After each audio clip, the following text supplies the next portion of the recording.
Election വരാൻ പോവുകയാണ് നാട്ടിൽ. നമ്മുടെ കേരളം ഒരു ഇലക്ഷൻ്റെ ചൂടിലേക്ക് കടന്നു വരാൻ വേണ്ടി പോകും. അതിൻ്റെ കാഹളം മുഴങ്ങിക്കഴിഞ്ഞിട്ടുണ്ട്. തെക്കും വടക്കും യാത്രകൾ അതിശീഘ്രം നടന്നുകൊണ്ടിരിക്കുന്നുണ്ട്. എല്ലാവരും അത് നിരീക്ഷിച്ചു കൊണ്ടിരിക്കുന്നുണ്ട്. ഈ വിഷയത്തിലും വിശ്വാസികൾക്ക് കൃത്യമായ കാഴ്ചപ്പാടുകൾ ഉണ്ടാവണം, നിലപാടുകൾ ഉണ്ടാവണം. രാഷ്ട്രീയം എന്ന് പറയുമ്പോൾ ചില ആളുകൾക്ക് ഒരു ധാരണയുള്ളത് അത് രാഷ്ട്രീയക്കാർക്ക് മാത്രം ബാധകമാണ്. നമ്മളൊക്കെ മതത്തിൻ്റെ ആളുകളല്ലേ, നമ്മളൊക്കെ മതസംഘടനയുടെ ആളുകളല്ലേ, നമ്മളെ പള്ളിയിലത്തെ ആൾക്കാരല്ലേ, നമ്മൾ മൗലവിയല്ലേ, നമുക്കൊന്നും അതിലൊരു റോളും ഇല്ല. ആ ധാരണ തിരുത്തണം. രാഷ്ട്രീയം എന്ന് പറഞ്ഞാൽ എന്താ? രാഷ്ട്രവുമായി ബന്ധപ്പെട്ടത് എന്നതാണ്. ഇവിടെയുള്ള നമ്മുടെ ജീവിതത്തിലെ രാവിലെ മുതൽ രാത്രി വരെയുള്ള, തൊട്ടിൽ മുതൽ കട്ടിൽ വരെയുള്ള സകല വിഷയങ്ങളിലും ഇടപെടുന്ന നയനിലപാടുകൾ രൂപപ്പെടുത്തുന്ന സംവിധാനത്തിന്റെ പേരാണ് രാഷ്ട്രീയം എന്ന് പറയുന്നത്. അതിനുണ്ട് ആ തീരുമാനങ്ങൾ ഉണ്ടാകുന്ന സ്ഥലത്തിന്റെ പേരാണ് പാർലമെന്റ് എന്ന് പറയുന്നത്. ആ തീരുമാനങ്ങൾ കൊണ്ടുവരുന്ന സ്ഥലത്തിന്റെ പേരാണ് നിയമസഭ എന്ന് പറയുന്നത്. ആ നിയമസഭകളിൽ ഈ നിയമനിർമ്മാണത്തിന് വേണ്ടി എഴുന്നേറ്റ് നിൽക്കുന്ന ആളുകൾക്ക് വിളിക്കുന്ന പേരാണ് എംപിമാരും MLA-മാരും എന്ന് പറയുന്നത്. ആ MLA-മാരും MP-മാർക്കും വോട്ട് ചെയ്യുന്ന ആളുകളാണ് ഞാനും നിങ്ങളും. നമ്മൾ ആരെ ജയിപ്പിക്കുന്നുവോ അതിനനുസരിച്ചാണ് അതിൻ്റെ ഉള്ളിലേക്ക് ആളുകൾ എത്തുക. അതിനനുസരിച്ചാണ് അവിടെ നിയമനിർമ്മാണങ്ങൾ നടക്കുക. നമ്മുടെ രാജ്യം എന്ത് ചെയ്യണം, എന്ത് ചെയ്യണ്ട എന്ന് തീരുമാനിക്കുക.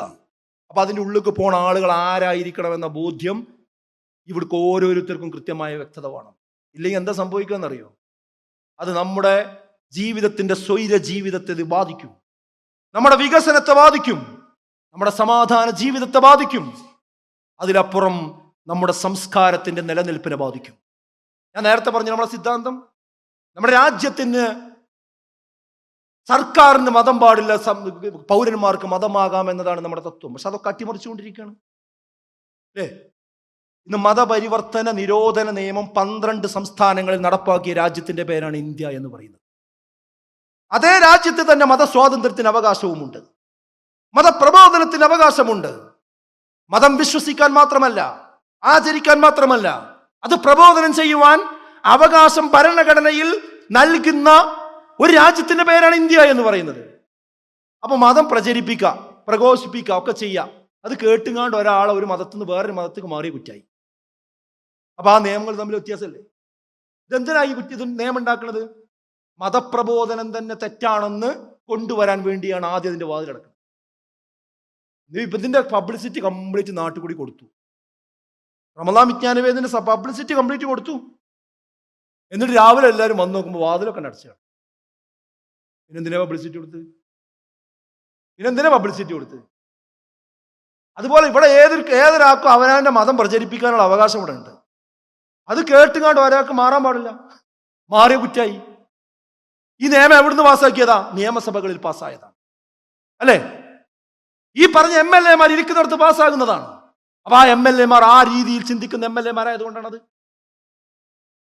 ഏത് വിഷയം അങ്ങനെ അല്ലാത്തത്? പൗരത്വ ഭേദഗതി നിയമം, മുസ്ലിമീങ്ങൾക്ക് മാത്രം പൗരത്വം കൊടുക്കാൻ പാടില്ല. ആ നിയമം ചുട്ടെടുത്തത് എവിടെയാണ്? പാർലമെന്റിലാണ്. MP-മാർ ഇരിക്കുന്നിടത്ത് ചുട്ടെടുക്കപ്പെട്ട നിയമമാണ്.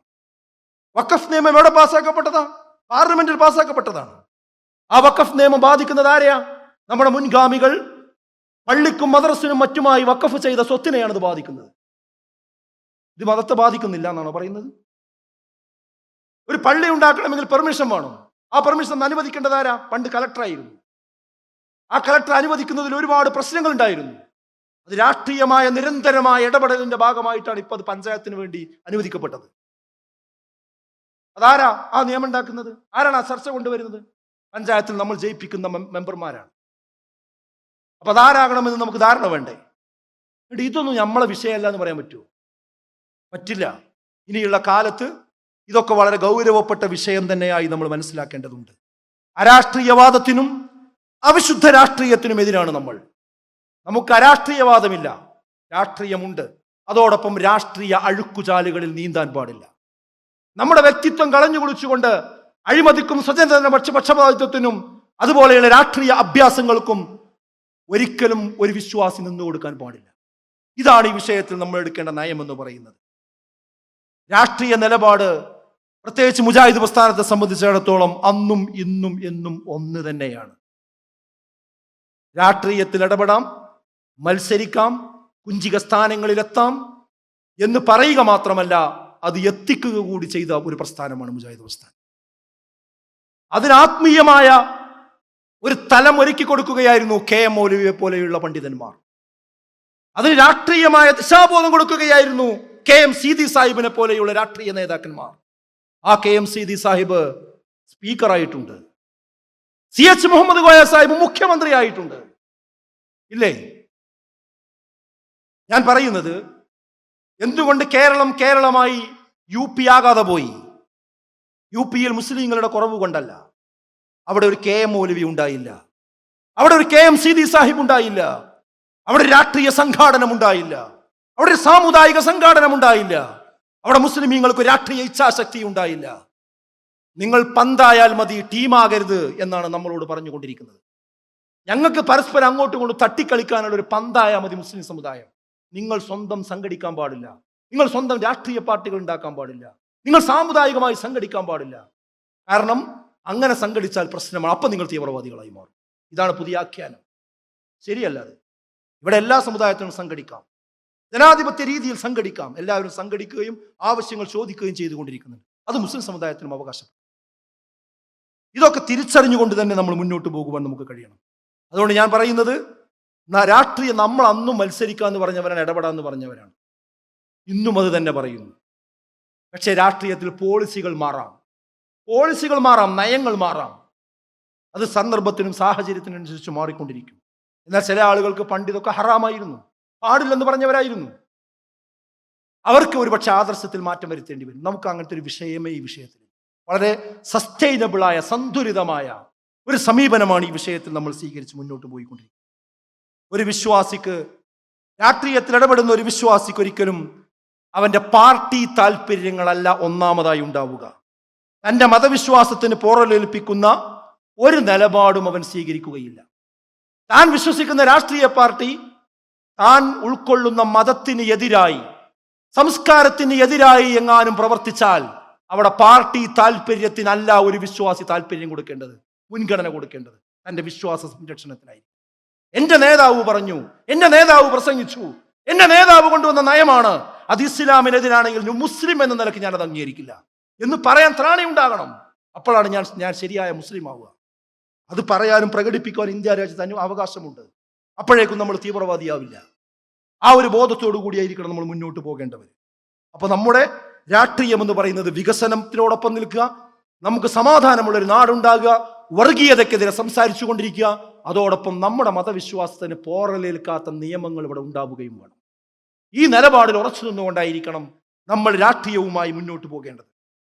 ഇതിനെ എങ്ങാനും വേദനിപ്പിച്ചാൽ, അത് ഏത് രാഷ്ട്രീയ പാർട്ടികളാണെങ്കിലും, ഈ ഒരു മതപ്രബോധനത്തെയും അതിൻ്റെ മതവിശ്വാസികളെയും അവരെ തീവ്രവാദികളാക്കാനും അവരെ കുഴപ്പക്കാരാക്കാനും ആര് പരിശ്രമിച്ചാലും അത് തിരിച്ചറിയാനുള്ള വിവേകം വിശ്വാസികൾക്ക് ഉണ്ടാവുകയും വേണം. അവിടെ രാഷ്ട്രീയ താല്പര്യങ്ങൾക്കല്ല നമ്മൾ പ്രാധാന്യം കൊടുക്കുക. ഈ ഒരു രൂപത്തിലായിരിക്കണം നിലപാടുമായി നമ്മൾ മുന്നോട്ട് പോകേണ്ടത്. വഅദല്ലാഹുല്ലദീന ആമനൂ മിൻകും വഅമിലുസ് സ്വാലിഹാത്ത് എന്ന് തുടങ്ങുന്ന വിശുദ്ധ ഖുർആനിലെ ആ ആയത്ത് നമ്മളെല്ലാവരും ഈ രംഗത്ത് ഓർത്തു വെക്കണമെന്നാണ് എനിക്ക് സൂചിപ്പിക്കാനുള്ളത്. എന്താണ് 3 കാര്യങ്ങൾ അള്ളാഹു ഓഫർ ചെയ്യാണ്? നിങ്ങൾക്ക് ഞാൻ വാഗ്ദാനം നൽകിയിരിക്കുന്നു. എന്താ 3 കാര്യം? ഒന്ന്, നിങ്ങൾക്ക് സ്വാധീനം, ഭൂമിയിൽ സ്വാധീനം നൽകാം. രണ്ടാമത് പറഞ്ഞത് എന്താ?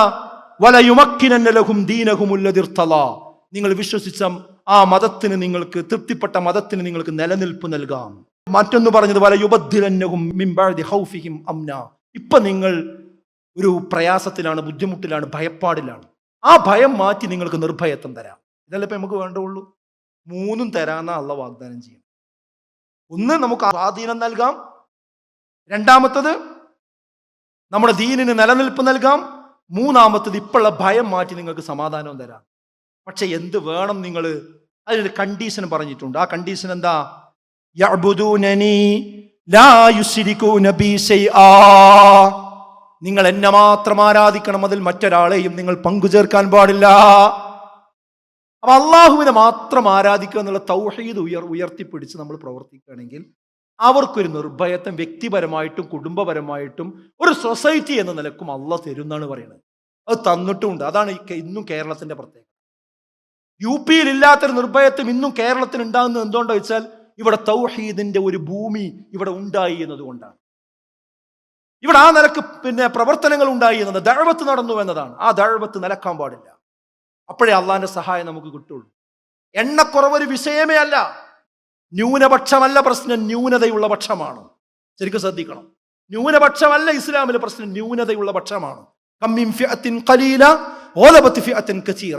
എത്ര ചെറു സംഘങ്ങളാണ് വലിയ വലിയ സംഘങ്ങൾ അതിജീവിച്ചിട്ടുള്ളത്. ബദറിൽ 300 ചില്ലാൻ ആൾക്കാർ മാത്രമാണ് മുസ്ലിങ്ങൾ ഉണ്ടായത്. അവിടെ വിജയിച്ചു. ഉഹദിൽ 1000ന്റെ മുകളിൽ ആൾക്കാരുണ്ടായിരുന്നു. അവിടെ പരാജയപ്പെടുക ചെയ്തു. എന്തേ? ചെറിയ ചില അനുസരണക്കേടുകൾ അവിടെ വന്നു. അപ്പം വിശ്വാസികളോട് എനിക്ക് പറയാനുള്ളത്, നമ്മൾ ഭയപ്പെടേണ്ടതില്ല, ഒരു പേടിയും വേണ്ട. എല്ലാ കുതന്ത്രങ്ങളെയും തിരിച്ചറിയാൻ കഴിവുള്ളവനാണ് പടച്ചത്. ആ അള്ളാന്റെ കാവലുണ്ടെങ്കിൽ ഒരാൾക്കും നമ്മളൊന്നും ചെയ്യാൻ കഴിയും. അതുകൊണ്ട് നമ്മൾ എന്ത് ചെയ്യുക?